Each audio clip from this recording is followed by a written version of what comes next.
নমস্কার বন্ধুরা, আমি কিকু। আমার চ্যানেলে আপনাদের স্বাগত। কেমন আছেন সবাই? বই পড়ছেন তো? নভেম্বর মাস পড়ে গেল। এখন অক্টোবরে কি কি বই পড়েছি সেই রিডিং র‍্যাপ আপের সময়। চলুন জেনে নিই অক্টোবর মাসে আমি কি কি বই পড়লাম, আমার কেমন লাগলো, বা নভেম্বর মাসে আমি কি কি বই পড়বো বলে ভাবছি। প্রথমেই বলি যে বইটা আমি পড়ে শেষ করেছি অক্টোবরে। এই বইটার কথা আপনারা আমার এর আগের ভিডিওতে, অর্থাৎ সেপ্টেম্বর রিডিং র‍্যাপ আপ এবং অক্টোবর টু বি রেড, সেখানে আপনারা দেখে থাকবেন। সেপ্টেম্বরে আমি পড়তে শুরু করেছিলাম অলকা চট্টোপাধ্যায়ের অতীশ দীপঙ্কর স্মৃজ্ঞান। বৌদ্ধ পণ্ডিত অতীশ দীপঙ্কর স্মৃজ্ঞান কি করে ভারতবর্ষ থেকে সুদূর তিব্বতে তার শেষ জীবনে বৃদ্ধ বয়সে বার্ধক্যের সময় তিনি যাত্রা করেছেন, এবং সেখানে কি বিপুল কীর্তি তিনি রেখে গেছেন। এমন কীর্তি যেখানে তিব্বতের ইতিহাসের সমস্ত কিছুই দুটো পর্যায় বিভক্ত।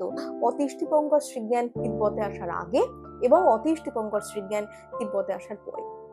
কিন্তু এইরকম একজন মানুষ, বিশ্ব বৌদ্ধ ধর্ম এরকম একটা তিনি এমন একজন ইম্পর্টেন্ট ফিগার, এত সম্মানের এবং শ্রদ্ধার একজন মানুষ, তার সম্পর্কে আমরা ভারতীয়রা এবং বাঙালিরা শুধু নামটুকু ছাড়া আর কতটুকু জানি। তো সেই জায়গা থেকে এই বইটা আমার পড়তে শুরু করে। এই বইটা শুধু যে অতীশ দীপঙ্কর স্মৃজ্ঞান, তার যে তার কিভাবে তিনি তিব্বতে গেলেন, কিভাবে তিনি সেখানে ধর্ম প্রচার করলেন, বা তার যে ধর্ম দর্শন, শুধু সেগুলোই যে তুলে ধরা হয়েছে তাই নয়।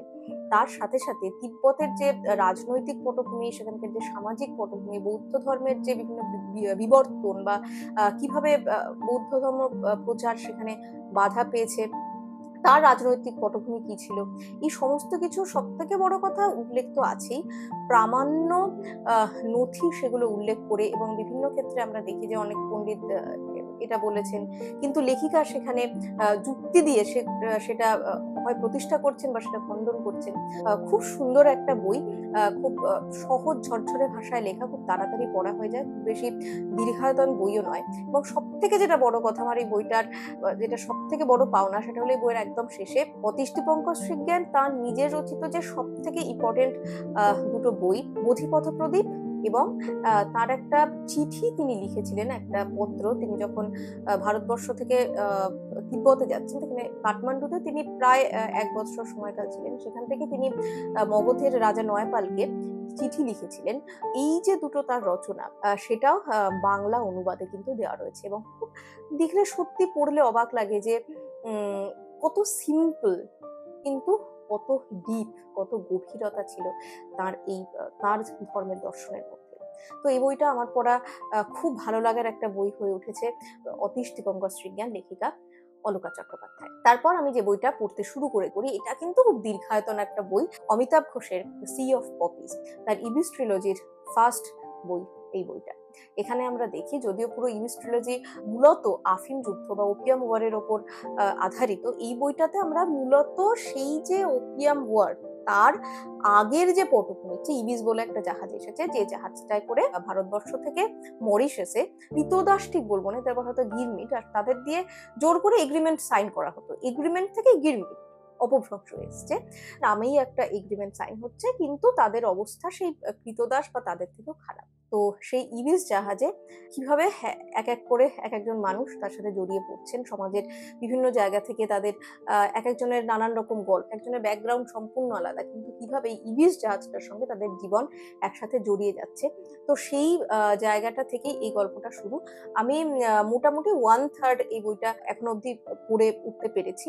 অমিতাভ ঘোষের সব লেখাই যেটা হয় যে এত তথ্য সমৃদ্ধ, কিন্তু আবার আমাদের হৃদয় দাগ কেটে যাওয়া সেরকম কিছু চরিত্র, তাদের বিভিন্ন গল্প, সমস্ত কিছু মিলে অসাধারণ লাগছে আমার এই বইটা পড়তে থাকি। যখন শেষ করব অবশ্যই আপনাদের সাথে আসবো তার ডিটেল রিভিউ নিয়ে।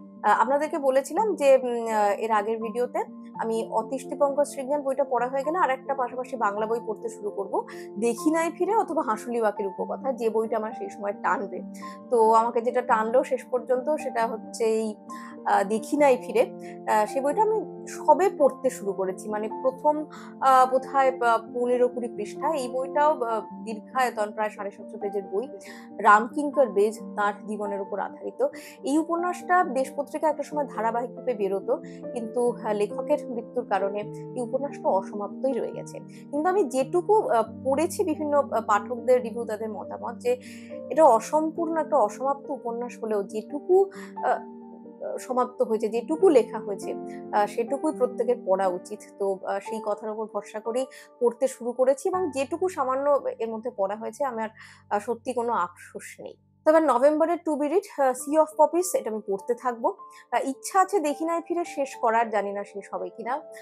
যদি শেষ হয় বা তার পাশাপাশি আমি এই সদ্যই ভিজে বইয়ের বইমেলা থেকে বেশ কিছু বই কিনে এনেছি।